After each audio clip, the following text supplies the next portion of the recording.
Hechos de los Apóstoles. Ya estamos en el mensaje número 34. Después del capítulo 15 veíamos el concilio de Jerusalén, y ahí en adelante veíamos que Pablo inicia su segundo viaje misionero. Hoy vamos a ver cómo él lo termina y inicia el tercero. Pero veíamos allí la predicación del Evangelio en Filipos, la predicación del Evangelio en Tesalónica, en Berea, la predicación del Evangelio en Atenas y en Corinto, que son las regiones de Acaya, habíamos visto esa parte. La otra son de las regiones de Macedonia, por lo que se conoce como el continente europeo ya. Hoy vamos a mirar la predicación del Evangelio en Éfeso, bueno, o por lo menos el inicio de la predicación en Éfeso. Vamos a mirar el capítulo 18, versículo 18 al 28. Entonces, vamos a ver cómo el Evangelio penetró en Éfeso, de qué manera llegó a Éfeso. Y siempre me gusta traer algo, por lo menos para que tengamos en cuenta. El escritor Simon Kistemaker dice lo siguiente acerca de la ciudad de Éfeso. Él dice: Éfeso era la capital de la provincia romana de Asia y una importante ciudad-puerto. Pronto él habría de considerar a esta ciudad como su próxima base de operaciones, es decir, el apóstol Pablo. Esto lo vamos a ver más adelante, capítulo 19. Originalmente Éfeso había sido una colonia griega que servía como un centro comercial a la población del resto de Asia Menor. Desde la conquista romana residía allí un procónsul para implementar el gobierno romano. En esta ciudad, el templo a la diosa Artemisa, o a la diosa Diana, reunía anualmente a multitudes de adoradores y proveía una lucrativa ganancia a los artesanos que hacían ídolos, o los famosos templecillos. Eso lo veremos ya en el capítulo 19. Hoy vamos a mirar, hermanos, terminando el capítulo 18, 4 puntos. Vamos a mirar cómo Pablo deja a Priscila y a Aquila en Éfeso. Vemos cómo Pablo regresa a Antioquía e inicia su tercer viaje misionero. Luego vemos cómo Apolo llega a Éfeso y Priscila y Aquila lo orientan mejor. En cuarto lugar, veremos Apolos es de bendición en la región de Acaya, especialmente en Corinto. Eso es lo que vamos a mirar esta noche. Bien, recordemos dónde habíamos quedado. Pablo fue llevado, hermanos, ante el tribunal de Galión, y este no quiso intervenir realmente, así habíamos quedado, en los asuntos religiosos de los judíos. Capítulo 18, versículos 14 al 17, lo leo para poder entrar en la secuencia que traemos. Dice que al comenzar Pablo a hablar, recuerde que lo llevaron ante Galión, y él iba a comenzar a hablar y Galión no lo dejó. Dice: Galión dijo a los judíos: si fuera algún agravio o algún crimen enorme, oh judíos, conforme a derecho, yo os toleraría, pero si son cuestiones de palabras y de nombres y de vuestra ley, vedlo vosotros, porque yo no quiero ser juez de estas cosas. Así se salió. Luego dice que los echó del tribunal. Pero entonces todos los griegos, apoderándose de Sóstenes, principal de la sinagoga, que se ha convertido obviamente, dice que le golpeaban delante del tribunal, pero a Galión nada se le daba de ello. Asunto de ustedes. Entonces así es donde entramos a mirar ahora cómo Pablo, hermanos, el primer punto, deja a Priscila y Aquila en Éfeso. Recuerde que hemos visto precisamente hace 8 días que allí se encontró con Priscila y Aquila en un matrimonio, y que hizo carpas con él, y bueno, le colaboraron en el ministerio. Versículo 18 hasta el 21, vamos a mirar esa parte. Versículo 18 vemos cómo Pablo, después de un tiempo en Corinto, sale con Priscila y Aquila, y ahí está el verso 18, dice: mas Pablo, habiéndose detenido aún muchos días allí, habíamos visto la vez pasada que se quedó en Corinto año y medio, ¿no? Y entonces dice acá: aún habiéndose detenido muchos días allí. Y ahora, ¿cuál es la razón por la cual Pablo se puede detener allí? Porque a Galión no le importó, y dijo: eso es asunto de ustedes allá. Pues como no tenían cómo acusarlo, tuvieron que permitirle, y se quedó mucho tiempo allí. Dice que después se despidió de los hermanos y navegó a Siria.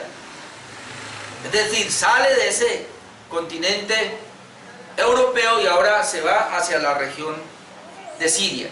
Y dice: y con él Priscila y Aquila, es decir, se llevó a Priscila y Aquila en ese viaje habiéndose rapado la cabeza en Cencrea, porque tenía hecho voto.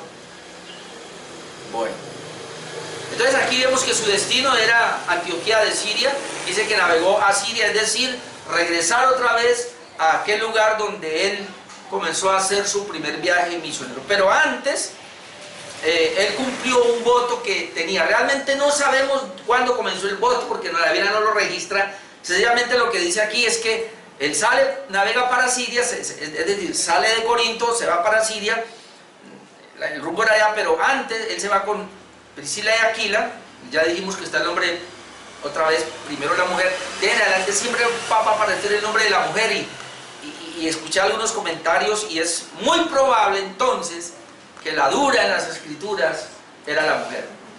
Y cuando yo pensaba eso, yo decía, bueno, y este Aquila, que Aquila le sirvió mucho a Pablo, haciendo tiendas de campaña y todo, y a lo mejor llevándole la maleta, qué sé yo, haciendo muchas cosas. Pero pareciera que la que manejaba realmente la palabra era Priscila, y lo vamos a ver ahora con Apolos.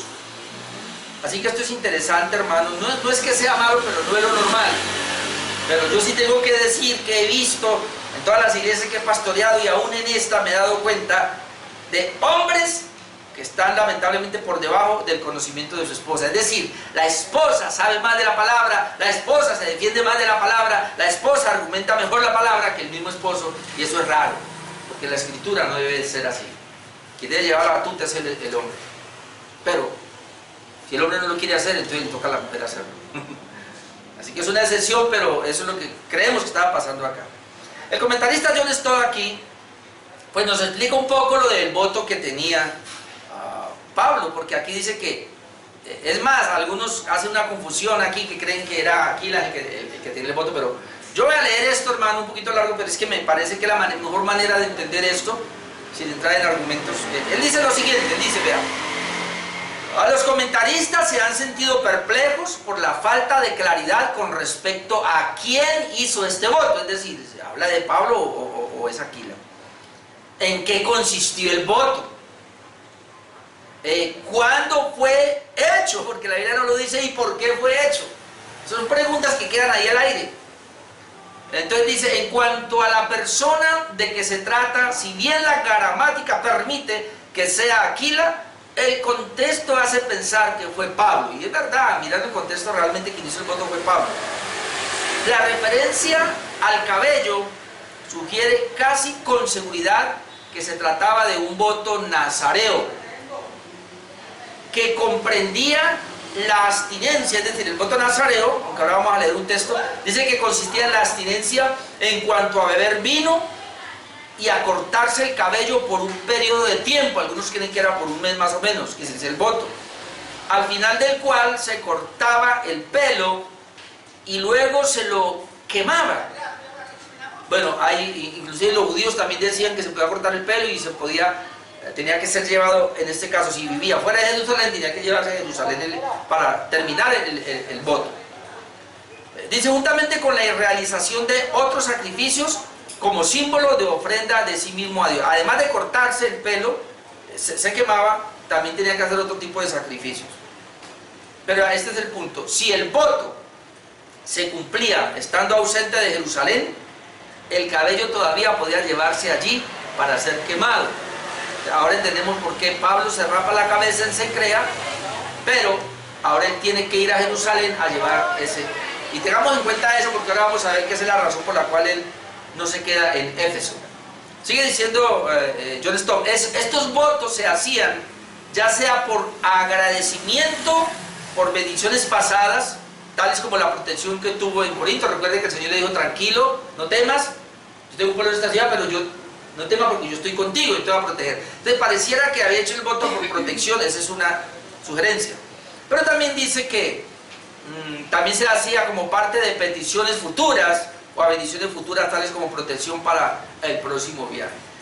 Realmente esas son las dos cosas que se hacía el voto. No es como hoy día que la gente hace pactos y supuestamente hace votos y todo, no. Era, estoy tan agradecido con el Señor que voy a hacer un voto y lo voy a cumplir. O sencillamente necesito que Dios me guíe, me proteja hacia el futuro lo que voy a hacer en el emprendimiento, entonces voy a hacer un voto. Ahora, En la Biblia, hermanos, encontramos ese voto de nazareato que, como dice John Stott, pareciera que se refería a un voto de nazareato por la cuestión de que se cortó el cabello.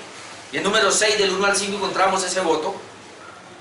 Dice así, número 6, 1 al 5. Habló Jehová a Moisés diciendo: habla a los hijos de Israel y diles: el hombre o la mujer que se apartare haciendo voto de nazareo, o sea que era para el hombre y la mujer, para dedicarse a Jehová. El voto era una dedicación al Señor. Se abstendrá de vino, de sidra. No beberá vinagre de vino, ni vinagre de sidra, ni beberá ningún licor de uvas, ni tampoco comerá uvas frescas ni secas. Todo el tiempo de su nazareato, de todo lo que se hace de la vid, desde los granillos hasta el ollejo, no comerá. Todo el tiempo del voto de su nazareato no pasará navaja sobre su cabeza, es decir, no se va a cortar el pelo. Desde el momento que hace el voto no se puede cortar. Hasta, y ahí está, ¿hasta cuándo? Hasta que sean cumplidos los días de su apartamiento a Jehová. Será santo, dejará crecer su cabello. Entonces, tan pronto él iniciaba el voto no podía tocarse el cabello, tenía que dejarlo crecer, pero el día que terminaba el voto, ahí se lo cortaba. Entonces, esa es la razón por la cual vemos que Pablo se cortó el cabello, porque tenía hecho voto, como dice ahí. Ahora, ¿cuál es la recomendación en esto para ir aplicando ya la palabra de Dios en cuanto a esto? En cuanto al voto, ¿es necesario hacer el voto, sí o no? Vamos a mirar primero a Jesús, que dijo, Mateo 5, 33, y luego salto al 37, por cuestión de tiempo no leo todo. Pero Mateo 5, 33 dice: además habéis oído que fue dicho a los antiguos: no perjurarás. La palabra aquí perjurar es: no serás hipócrita, o no mentirás, o no engañarás, o no perjurarás, sino cumplirás al Señor tus juramentos, en este caso tus votos. Pero dice el Señor: sea vuestro hablar sí, sí, no, no, porque lo que es más de esto, de mal procede. La recomendación que da el Señor es que no se hagan votos.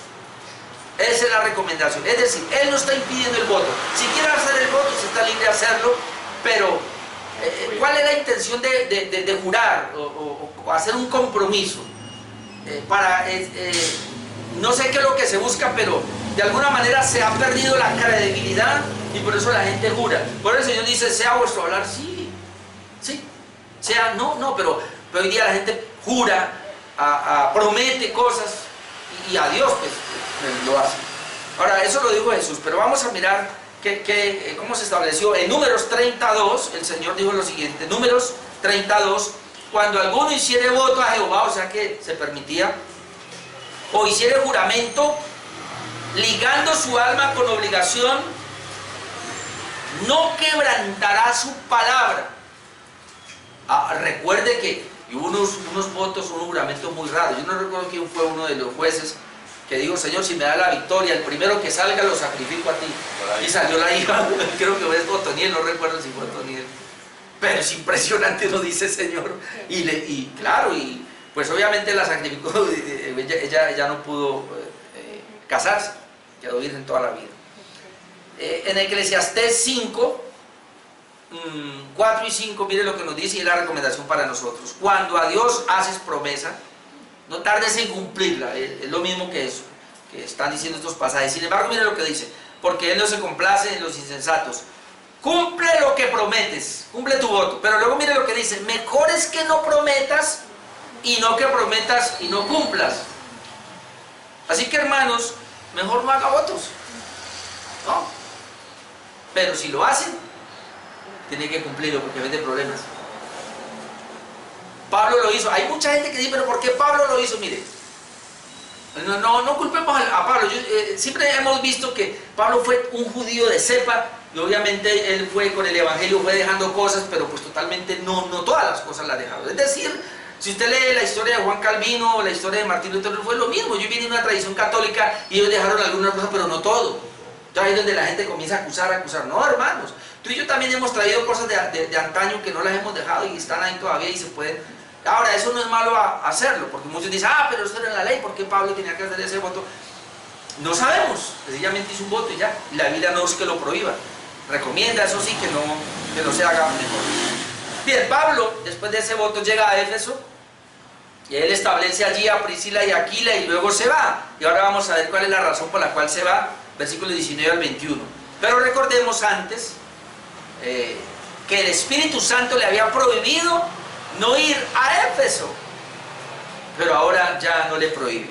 Y voy a recordar otra vez el pasaje, Hechos 16, 6 al 7, dice así, Hechos 16, cuando pasamos por ahí, dice en el segundo viaje misionero, atravesando Frigia y la provincia de Galacia, les fue prohibido por el Espíritu Santo hablar la palabra en Asia. Y aquí la capital de Asia es Éfeso. O sea, le fue prohibido predicar la palabra en Asia, es decir, él no fue a Éfeso porque el Espíritu Santo le prohibió. Y cuando llegaron a Misia, intentaron ir a Bitinia, pero el Espíritu Santo no se los permitió, es decir, el Señor en ese momento no le permitió. ¿Cuál fue la razón? Un varón macedónico, que habíamos dicho que era, no, antes de ir a Asia, vaya primero a Europa. Entonces ahora ya está saliendo de allá, pero desde para acá, ahora sí va a entrar a Éfeso. Pero él no se va a quedar en Éfeso, pero sí va a llevar la palabra.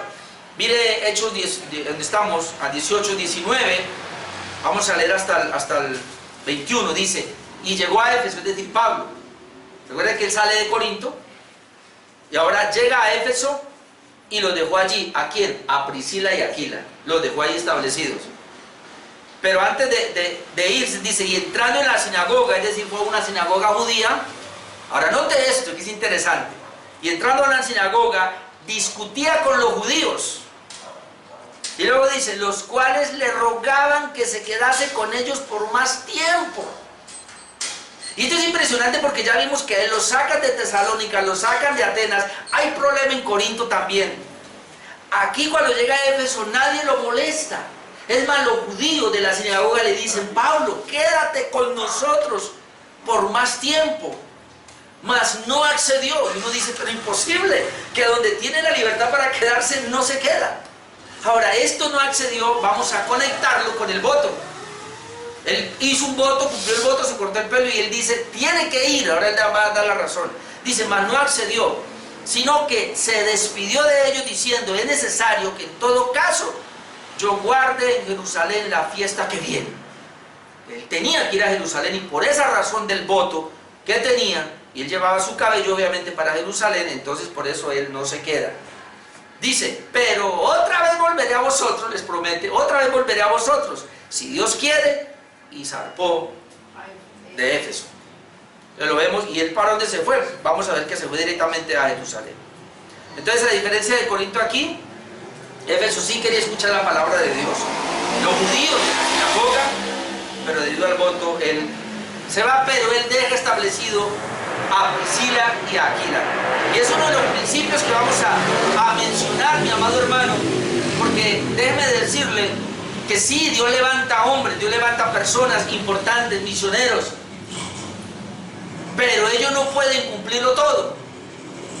Y necesariamente ese pastor o ese misionero que la iglesia quiere que se quede, necesariamente no se va a quedar, pero hay otros que sí lo van a hacer y se van a quedar, como el caso de Aquila y Priscila, que reemplazaron en este caso a Pablo en Éfeso. Es decir, Aquila y Priscila hacen, Pablo lo que hace es que abre una abrebocas allá, no sabemos cuánto tiempo, unos días, y luego deja instalado a Aquila y Priscila para que continúe la palabra.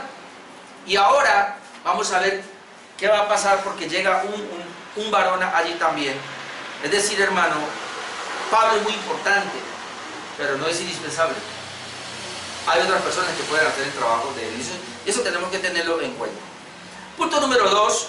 Pablo regresa a Antioquía e inicia su tercer viaje misionero, versículos 22 y 23. Pablo vuelve a la iglesia, hermanos, que inicialmente lo había enviado a su primer viaje misionero. Ya hemos dicho que él informaba, prácticamente él salía de ahí, tenía que volver porque a ellos lo encaminaban y la manera de encaminarlo era financieramente, así que él llegaba a hablar allí. Y él estuvo con ellos algún tiempo, pero sale otra vez de allí. Mira lo que dice el versículo 22, y habiendo arribado a Cesarea, es decir, Pablo de Éfeso se va directamente a Palestina. Cesarea es la entrada a Palestina. Él no va, en este caso, a Antioquía desde Siria, sino que va directamente a Jerusalén. Dice, habiendo arribado a Cencrea, note lo que dice, subió para saludar a la iglesia, aunque aquí no dice que es Jerusalén, pero él dice, yo tengo que ir a Jerusalén, él tiene un voto, así que la idea es que él subió, y siempre se dice subir a Jerusalén. Entonces dice que él subió para saludar a la iglesia de dónde? Pues de Jerusalén. Y luego dice, y luego descendió a Antioquía. Ahora sí descendió a Antioquía. Lucas no nos dice lo del voto, qué hizo allá. No nos dice, pero pues no es importante. Él está contando una historia y luego dice, ahora Pablo está en Jerusalén, pero luego regresa, desciende a Antioquía, ahora sí Antioquía de Siria, recuerde, donde él comenzó el ministerio. Y dice verso 23, y después de estar allí algún tiempo, no sabemos cuánto, pero él estuvo informando, yendo y viniendo, salió. Ahí inicia su tercer viaje misionero. Salió recorriendo por orden la región de Galacia y de Frigia, confirmando a todos los discípulos. Esto es lo que vemos allí entonces. Antes de ir a Antioquía, va a Jerusalén a saludar, luego regresa a Antioquía, se queda un tiempo allí y después inicia su tercer viaje misionero. Punto número 3, versículos 24 al 26. Aquí vamos a ver cómo Apolos, a mí me gusta mucho Apolos, Apolos llega a Éfeso y Priscila y Aquila lo orientan mejor. Ese es el punto que le di. Versículos 24 al 26. Versículos 24 y 25 nos dice que Apolos era diligente en su ministerio. Así no estuviera del todo bien informado del camino del Señor. Pero Apolos es ese tipo de personas que son excelentes en lo que se les da, en lo que se les encomienda, así no lo sepan todo. Y es bien interesante, versículos 24 al 25 dice, llegó entonces a Éfeso. ¿Quién está en Éfeso? No está Pablo en Éfeso. ¿Quién está en Éfeso? Aquila y Priscila. Pero dice, llegó entonces a Éfeso un judío, era un judío llamado Apolos, pero natural de Alejandría, la ciudad de erudición. Dice que era varón elocuente, poderoso en las escrituras. Además de ser elocuente, es decir, elocuente es una persona que se hace entender, que predica de una manera impresionante. Era poderoso en las escrituras, es decir, conocía muy bien las escrituras. Dice que este había sido instruido en el camino del Señor, es decir, conocía el camino del Señor. John MacArthur dice que no era convertido, pero la mayoría de los comentaristas dicen que sí, y yo estoy más de acuerdo con los otros, que dicen que él sí era convertido, que él sí conocía el camino del Señor.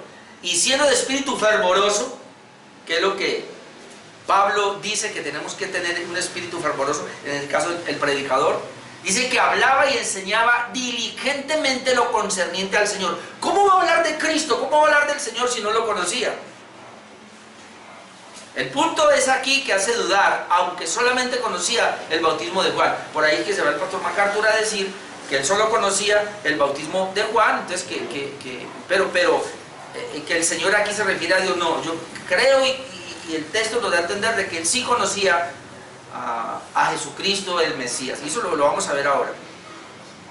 Apolo viene, hermanos, de Alejandría, la ciudad de la erudición, y allí en esa ciudad se encontraba inclusive la Septuaginta, o sea que él la estudiaba. Voy a leer acá lo que dice John Stott de esta parte. Dice, Alejandría tenía una enorme población judía en esa época. Fue allí que se había preparado la Septuaginta unos 200 años antes de Cristo, y ahí la tenían. Es decir, la gente podía ir a estudiarla. ¿Sabe qué es la Septuaginta, no? Una versión de la Biblia del Antiguo Testamento traducida al griego. De hebreo se tradujo al griego. Dice, y allí donde vivió y trabajó el gran erudito Filón, contemporáneo de Jesús. Me llamó la atención esto, mientras Filón estaba levantándose, Jesús también. Él en Alejandría, obviamente. Dice que luchando, que esto es lo que hacía Filón, luchando por reconciliar la religión hebrea con la filosofía griega mediante la interpretación alegórica del Antiguo Testamento. Así que Filón conoció el Antiguo Testamento, pero también tenía la filosofía griega y quería unificar todo eso con la situación alegórica. Entonces se cree que Apolos, obviamente, conocía toda esa erudición de allí, de esa ciudad. Kistemaker dice allí, Alejandría era la segunda ciudad en rango en el Imperio Romano y tenía la distinción de ser un centro de sabiduría. Aquí los estudiantes judíos recibían una acabada educación. Entonces, interesante. Era como llegar a hacer un doctorado tal vez allá. Como dice, yo voy a hacer una especialización a Estados Unidos, a Europa. Yo me voy para Alejandría a hacer la especialización allá. Más o menos sería así nuestros términos. Entonces aquí vemos que ya lo dije pero otra vez, la palabra dice que Apolos era elocuente, poderoso en las escrituras. Las escrituras aquí son el Antiguo Testamento, ¿no? Era versado, era un doctor, pudimos decir un doctor en teología, un doctor en teología para nuestro tiempo. Era cristiano y demostraba por las escrituras que Jesús era el Cristo. Aunque él solo conocía el bautismo de Juan, es decir, él no conocía el bautismo de Pablo. Ahora, ¿qué es lo que podemos entender allí? Podemos entender que él, al conocer las escrituras y ser versado en el Antiguo Testamento, cuando conoció el bautismo de Juan, recuerde que Juan, ¿qué fue lo que dijo de Jesús? Ese es el Cordero de Dios que quita el pecado del mundo. ¿Qué fue lo que hizo Juan el Bautista? Juan el Bautista identificó a Jesucristo como el Mesías. Así de que lo que hace Apolos es, al entender eso y al tener el bautismo de Juan, es que él había relacionado al Mesías, a Jesús, lo ha relacionado con el Mesías. O sea, a Jesús lo ha relacionado con el Mesías. Y él decía, él es el Cristo, él es el Salvador. Y eso era lo que él predicaba. Pero cuando dice que solo conocía el bautismo de Juan, entonces no conocía el bautismo de Pablo. Ahora, ¿cuál es el bautismo de Pablo? Vamos un momento a Romanos 6:4. En Romanos 6:4 nos habla un poquito del bautismo de Pablo, que era lo que ignoraba Apolos.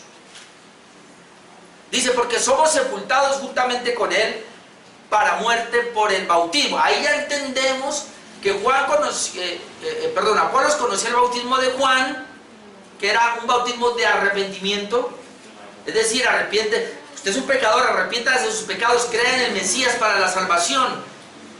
Pero Apolos no conocía, porque todavía esta palabra no le había llegado, el bautismo que predicaba el apóstol Pablo, que es un bautismo, tiene que ver con la resurrección de Cristo para justificación de nosotros mismos resucitados con Él. Y eso es lo que dice Romanos capítulo 6:4, otra vez. Porque somos sepultados juntamente con Él para muerte por el bautismo, a fin de que como Cristo resucitó de los muertos por la gloria del Padre, así también nosotros andemos en vida nueva.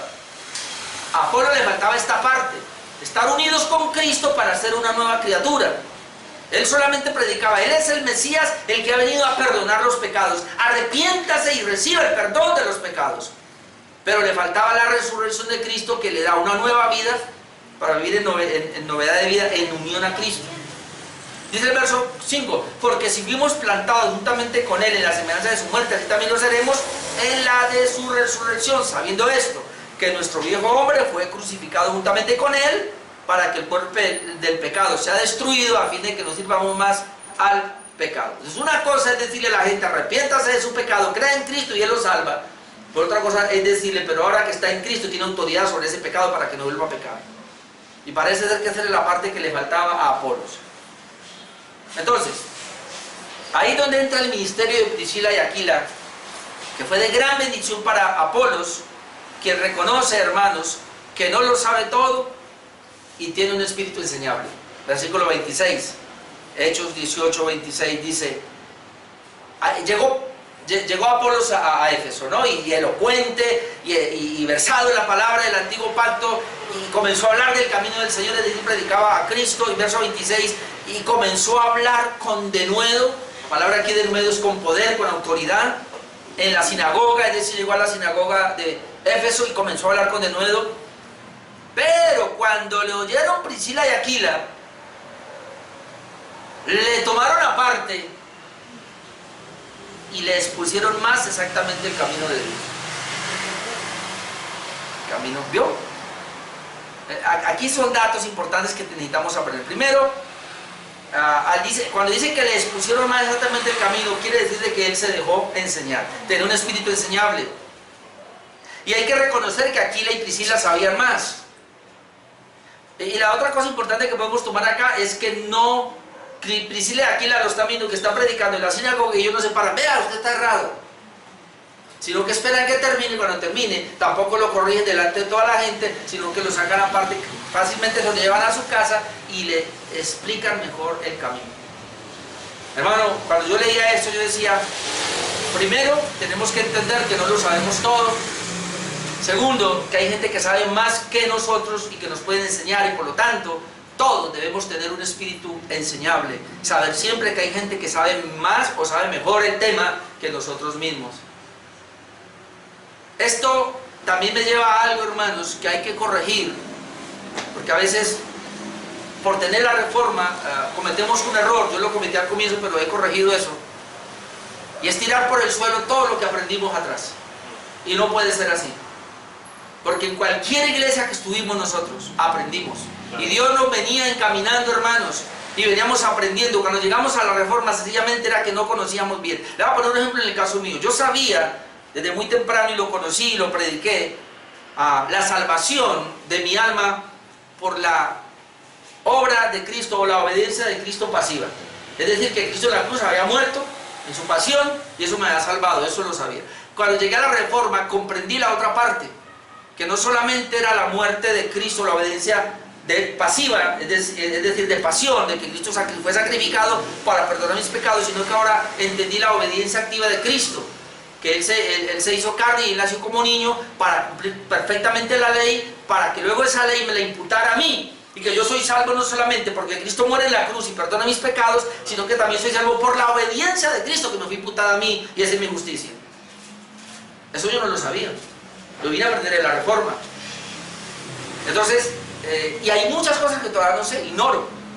Por eso yo para estos temas, ahora estoy preparando el tema para Tuluá de Santiago. Ojalá que ustedes puedan verlo también, yo creo que quedará grabado.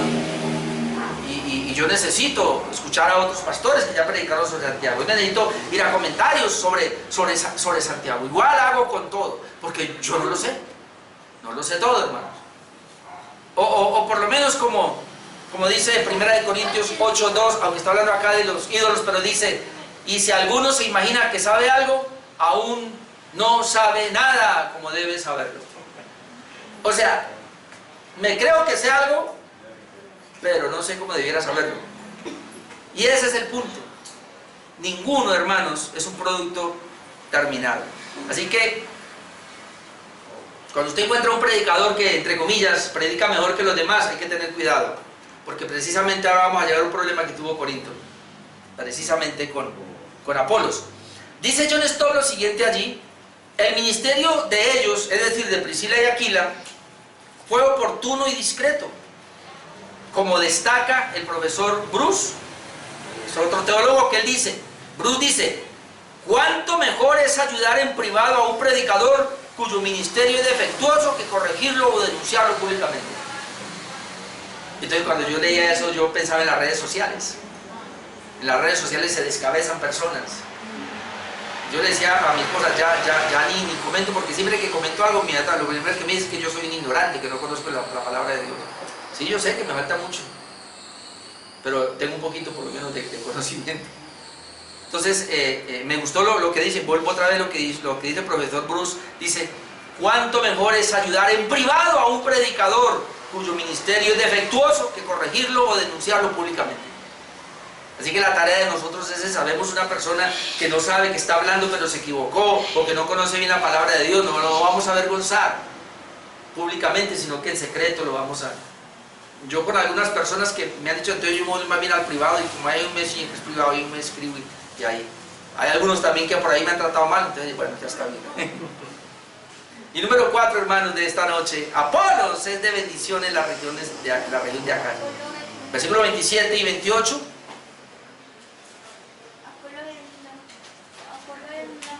El ministerio de Apolos es muy necesario, hermanos, para crecer en la gracia del Señor. Eso es lo que vamos a ver ahí. Pero también para demostrar por las Escrituras que Jesucristo es el Mesías. Voy a leer versículos 27 y 28 y luego hacemos los comentarios. Miren lo que dice, versículo 27: y queriendo él pasar a Acaya. Ahora, ¿dónde está Apolos? Está en Éfeso. ¿Con quién está? Con Priscila y Aquila. ¿Qué está haciendo? Ya es versado en las Escrituras, pero a Aquila y Priscila le enseñan mejor el camino, y él siguió predicando, obviamente. Pero ahora dice: y queriendo él pasar a Acaya. Ya sabemos, ¿sabe qué es Acaya? La región de Acaya, precisamente donde está Corinto. Es decir, no fue a Éfeso, predicó allí, pero ahora él quiere ir a Corinto, que es la región de Acaya. Dice entonces, los hermanos le animaron. No hubo problema. Ah, ¿quiere ir? Ah, bueno, le animaron. Y escribieron a los discípulos que le recibieran, es decir, enviaron por medio de él una carta a los discípulos que habían en Corinto para que la recibiesen. Y dice, y llegando él allá, llegó a Corinto, fue de gran provecho a los que por la gracia habían creído. Cuando yo leía eso, que fue de gran provecho a los que por la gracia habían creído, entonces ahora vamos a mirar que Dios permite que Apolos vaya a Corinto a levantar a estos hermanos en la gracia. Versículo 28, porque con gran vehemencia, otra vez, él nunca perdió esto, refutaba públicamente a los judíos. Recuerden que allí hubo gente que se lo puso a Pablo, entonces él ahora va más fuerte tal vez que Pablo y lo refutaba públicamente, demostrando por las escrituras que Jesús era el Cristo. ¿Ve? Ese es el ministerio que él estaba haciendo allá. Vamos con esta parte primero. Fue de gran provecho a los que por la gracia habían creído, y entonces voy a ir a 2 de Pedro 3:15 al 18 porque esto es importante allí. Miren lo que dice Pedro acerca de esta parte. Y tened entendido que la paciencia de nuestro Señor es para salvación, como también nuestro amado hermano Pablo, según la sabiduría que le ha sido dada, él reconoce que Pablo tiene una sabiduría especial, os ha escrito. Pero luego dice, casi en todas sus epístolas, hablando en ellas de estas cosas, del fin del mundo y todo lo que va a pasar. Pero luego dice, entre las cuales hay algunas difíciles de entender. Cuando tú lees Romanos, yo leo Romanos, pero y claro, y tal vez no sé a qué se refiere Pedro, pero Pedro digo, uy, leer a Pablo es difícil. Entonces dice, mira, hay algunas difíciles de entender, obviamente, me da crecimiento en la gracia, pero son difíciles de entender. Pero esa dificultad, dice, las cuales los indoctos e inconstantes, distinto a Apolos, que era docto. Un indocto es una persona que no conoce, e inconstante va de la mano, es decir, es inconstante. Y le voy a decir cuál es el problema aquí. La inconstancia es aquellos que comienzan y no siguen. Todos nosotros fuimos inconstantes y hemos sido inconstantes. Yo fui muy inconstante porque yo compraba un libro y lo leía hasta la página 10 y lo dejaba ahí. Yo compraba otro y lo leía hasta la página 15 y lo dejaba ahí. Nunca terminaba. Por eso nunca sabía bien las cosas. Pero me pasaba solo a mí, ¿sí o no? Por eso era un indocto. En cambio, el caso de Apolos era que él comenzaba una cosa y la terminaba. Se preparaba bien. Así que, hermanos, aquí toca preparar. Pero dice que los inconstantes e indoctos son los que tuercen las escrituras, dice, como también las otras escrituras para su propia perdición. Como eso se está dando, dice, así que vosotros, amados, sabiéndolo de antemano, es decir, sabiendo que ser indocto o no tener la capacidad, la inconsistencia, nos puede llevar a no entender bien la escritura. Entonces dice, así que hermanos, vosotros, amados, sabiéndolo de antemano, guardaos, no sea que arrastrados por el error de los inicuos caigáis de vuestra firmeza. Antes bien, creced en la gracia y el conocimiento del Señor y Salvador Jesucristo. Ahí sea la gloria ahora y hasta el día de la eternidad. ¿Qué es lo que le recomienda Pedro? Crecer en la gracia y el conocimiento de nuestro Señor Jesucristo. Así que Corinto tiene una bendición de recibir a Apolos, que tiene un conocimiento que es versado en la palabra, y él le pasó parecido a Pablo. Lo único que le faltaba era conectar, y cuando él conecta, Jesús es el Mesías, listo, ya. Entonces comienza a demostrar por las escrituras que Jesús es el Mesías.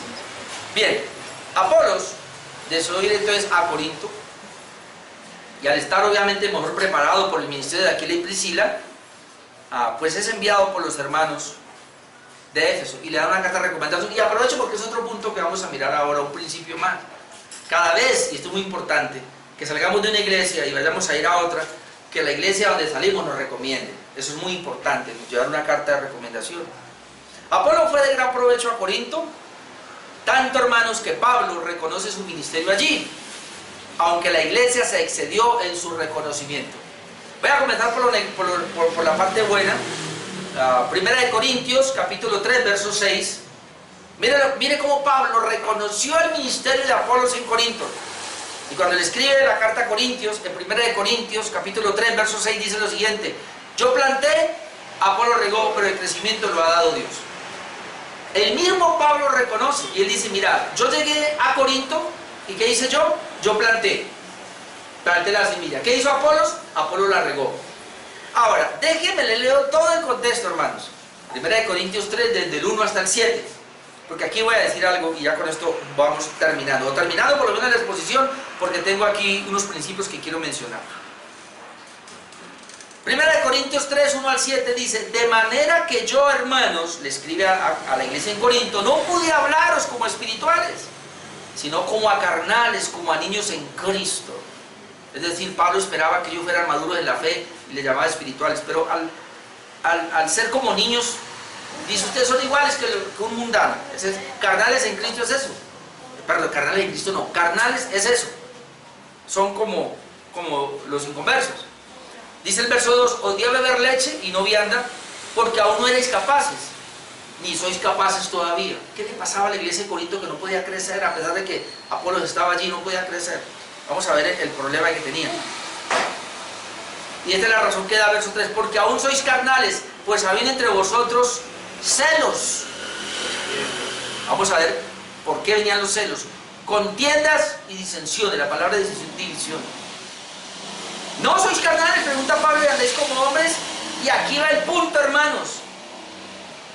Porque diciendo el uno: yo ciertamente soy de Pablo, y el otro: yo soy de Apolos. ¿No sois carnales? Hermano, ¿qué pasó en Corinto? Pablo llegó y predicó el evangelio y hubo unos que se enamoraron del ministerio de Pablo. Ay, yo quiero a Pablito. Pablo, te vas, ¿cuándo regresas? Yo quiero escuchar la predicación de Pablo. Pues llegó Apolos. Ah, ese Apolos no me gusta. Es el que se cree. Yo quiero a Pablito. Pero hubo otros que, ay, tremendo ese ministerio de Apolos. Me encanta la manera como predica, como enseña. Lo hace mejor que Pablo. Yo me quedo con Apolos. Hermano, al punto que la iglesia estaba dividida. Y por eso Pablo le escribe: hay entre ustedes divisiones y contiendas. Y ojo, hermanos, aquí por lo menos no hay pelea, porque soy el único. Bueno, no el único, pero cuando hay varios pastores, cuando recién yo comencé el ministerio en la iglesia, éramos muchos, éramos 12 pastores, siempre éramos 8 de planta y 4 gringos. Y cuando a mí me tocaba predicar cada 3 meses, pues con tanto pastor. Pero hermano, cuando yo predicaba un domingo en la mañana, yo la botaba del estadio. Pero la verdad, yo quería impresionar. Yo quería demostrar que yo predicaba mejor que los otros, y siendo viejo. Como yo era un joven ahí, pues el Señor me perdonó todo eso. Pero puede ser, se puede dar eso y se puede ver. Y uno escucha comentarios cuando hay 2 o 3 pastores en una iglesia. Así es, porque nosotros somos todavía pecaminosos. Y ahí uno escucha los comentarios y le dice: no, fulano de tal predica mejor. No, el otro no me gusta porque no me llega. Hermano, eso es normal en nosotros, seres humanos. Ahora, sí es cierto que hay gente que predica mejor, es verdad. Es cierto que hay gente que se espera mejor. Hay dos verdades. Eso es cierto. Es que hay dos verdades. O se hace explicar verdad mejor y todo. Es verdad. Pero el problema aquí es, ellos decían: yo soy de Pablo y yo soy de Apolos. Los somos humanos. ¿Qué pues es Pablo y qué es Apolos? Note lo que dice Pablo. ¿Qué es Pablo y qué es Apolos? Nada. Servidores por medio de los cuales habéis creído.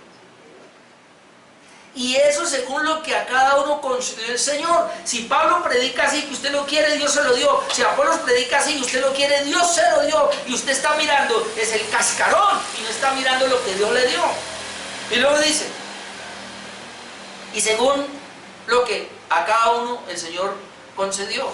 Luego dice: yo planté, Apolos regó. Es decir, yo comencé, él continuó. La obra es un complemento, no es una competencia. Dios levanta hombres a que prediquen para ser un complemento, no una competencia. Luego dice aquí: yo planté, Apolo regó, pero el crecimiento lo ha dado Dios. Y esto es importante, porque no importa la elocuencia de Pablo o la elocuencia de Apolos, ¿quién es el que da el crecimiento en el corazón? Es Dios. Y mire, déjeme decirle, y yo soy de los que creo que el pastor debe prepararse bien y debe predicar lo mejor que pueda. Yo creo eso, y por lo menos le pido a Dios que me ayude y procuro eso, y cada pastor debe hacerlo así. Pero hay que entender que no es ni la elocuencia, ni la predicación, ni nada, sino que es Dios. y que puede ser una persona que hasta usted se durmió porque él estaba allí como todo. ¿Y qué tal que esa palabra, y Dios usa esa palabra y convierte a una persona? Porque quien da el crecimiento es Dios. Así que dice Pablo, así que ni el que planta es algo, ni el que riega, sino Dios que da el crecimiento. Es decir, que somos nosotros siervos de Dios. Pablo dijo en 1 Corintios, también le dice a los Corintios, capítulo 15, versículo 10, dice, yo he hecho más que todos los apóstoles, pero no yo, sino la gracia de Dios conmigo. Con el que recibe el mensaje. Exacto. Entonces, ¿cuál es el problema aquí, hermanos, que tenemos nosotros toda nuestra carnalidad? De decir, yo soy de acá. Sí, está bien, y eso debemos, y lo hacemos. Yo tengo predicadores que son más favoritos, de pronto, digámoslo de esa manera, que les entiendo mejor o me gusta mejor. Hay otros que no. Hay unos que son tan populares y la iglesia los quiere, pero a mí no me gusta. O sea, yo le aprendo, pero yo quiero escuchar a otro mejor, porque todos no hacemos lo mismo, y es verdad, y se nos da eso. Pero el punto acá, y el peligro es endiosarnos. Caer en la idolatría. Caer en la idolatría. Ahí es donde voy entonces para terminar con mis 8 principios que encontré. De todo lo que vimos en esta parte, hay 8 principios que encontré que se los quiero mencionar. Primero, no hacer ningún voto a Dios, y si se hace, se debe cumplir. Es el primer principio. Segundo, no todo lo puede hacer un solo hombre. Hay otros, Priscila y Aquila. El ministerio debe ser compartido. Un hombre solo no lo puede hacer. Número 3, no todo lo sabemos. Hay otros que nos pueden enseñar mejor. Cuarto principio que va ligado a este, debemos ser humildes y estar dispuestos a aprender de otros. Debemos ser enseñables.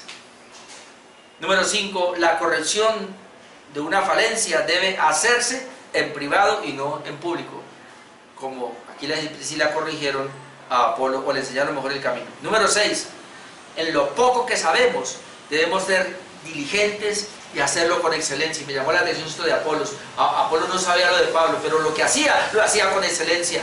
Y así debe ser, hermanos entubados todos, los que van a predicar. Así usted no lo sepa todo, pero lo que va a hacer, hágalo con excelencia, sirva con excelencia, hermano. Esa es la idea. Número 7, es bueno llegar a un lugar recomendado por la iglesia de la cual salió. Es muy bueno. Y si usted va a salir de una iglesia y va para otra parte a establecerse en otro lugar, bueno, lleve la carta del pastor de la iglesia anterior. Pero hoy día la gente no hace eso. Viajan y vienen y no hacen eso. Problemas, pastor, es que... Y número 8, ahorita hablamos de eso. Y número 8, no debemos idolatrar a siervos de Dios. Solo Dios merece la gloria. Siempre entendamos, somos siervos inútiles, porque lo que debíamos hacer, hicimos, y la gloria es para el Señor. Amamos a los hombres de Dios, amamos que nos enseñen la palabra, pero hermanos, ellos son canales. Dios es el único que tiene derecho a ser adorado, alabado, glorificado, honrado. Eso no quiere decir que no vamos a honrar a los pastores, no, y hay que hacerlo, pero hermano, pero no idolatrarlos, que eso es lo que yo veo lamentablemente hoy día en muchas iglesias. Pastores que se creen los ungidos y les ponen alfombras para que caminen y ya ni se pueden acercar y se creen y ya salen en limusinas. Pero ¿quién dijo eso, mi amado hermano? Esa idolatría no se debe permitir. Y entonces así sean elocuentes como Apolos. Miren el peligro. Ese es el peligro que se puede llegar. Y yo entiendo que Apolos y Pablo se ayudaron, fueron un complemento en el ministerio acá. Bien, hermanos, eso fue lo que vimos hoy. Entonces, el inicio apenas, porque ya en el capítulo 19 vamos a ver ya cómo Pablo llega a Éfeso y predica y todo lo que va a pasar allí. Lo veremos en los próximos días. Vamos a orar.